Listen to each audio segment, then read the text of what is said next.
Hi എല്ലാ കൂട്ടുകാർക്കും നമ്മുടെ പുതിയ വീഡിയോയിലേക്ക് സ്വാഗതം. അപ്പോൾ ഇന്ന് 1ാം ക്ലാസ്സിലെ മോഡൽ ക്വസ്റ്റ്യൻ പേപ്പറാണ് നമ്മൾ ഡിസ്കസ് ചെയ്യാൻ പോണത്. പ്രവർത്തനം 1, നിറം നൽകാം. ഈ കാണുന്ന ചിത്രങ്ങൾക്ക് അതിനനുയോജ്യമായ നിറങ്ങൾ നൽകാനാണ് പറഞ്ഞത്. അപ്പോൾ കൂട്ടുകാർ ക്രയോൺ ഉപയോഗിച്ച് പുറത്തേക്കൊന്നും പോവാണ്ട് ഇതിന് നിറം നൽകണം. ഇപ്പോൾ ചെമ്പരത്തിപ്പൂവിന് ചുവന്ന നിറവും ഇലകൾക്കൊക്കെ പച്ച നിറം, അത് നിങ്ങൾ മനസ്സിലാക്കി ഓരോന്നിനും യോജിച്ച നിറങ്ങൾ നൽകുക. അടുത്ത ക്വസ്റ്റ്യൻ പ്രവർത്തനം 2, വരികൾ പൂരിപ്പിക്കുക.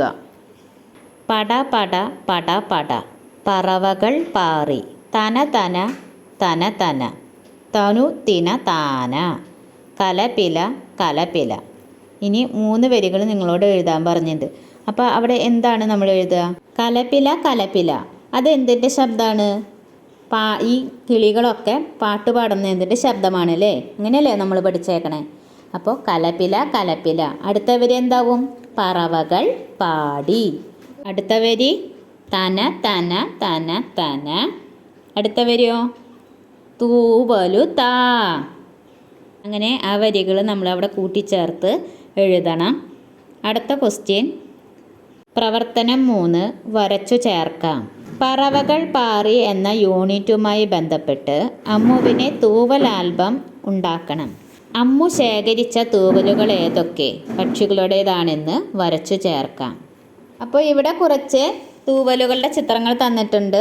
പിന്നെ അവിടെ എഴുതിയേക്കുന്നത് എന്താണ്? കാക്ക, പുള്ളിക്കുയിൽ, തത്ത, മയിൽ, പൊന്മാൻ, മഞ്ഞക്കിളി, ഇങ്ങനെ പേരുകൾ എഴുതിയിട്ടുണ്ട്. അപ്പോൾ ഇവ ആരുടെ തൂവലുകളാണെന്ന് നമ്മൾ വരച്ച് ചേർക്കണം.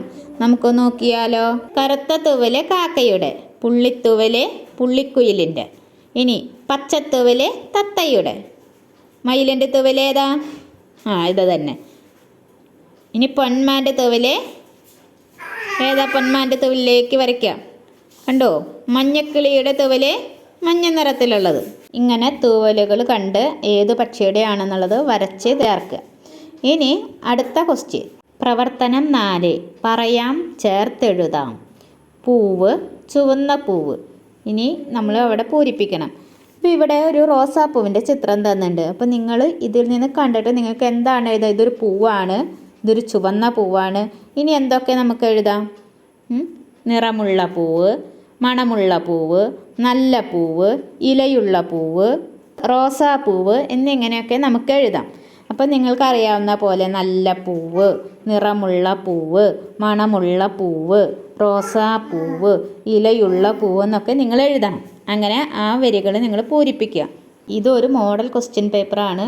അപ്പോൾ അടുത്ത വീഡിയോ ആയിട്ട് നമുക്ക് നാളെ വീണ്ടും കാണാം. ബായ്.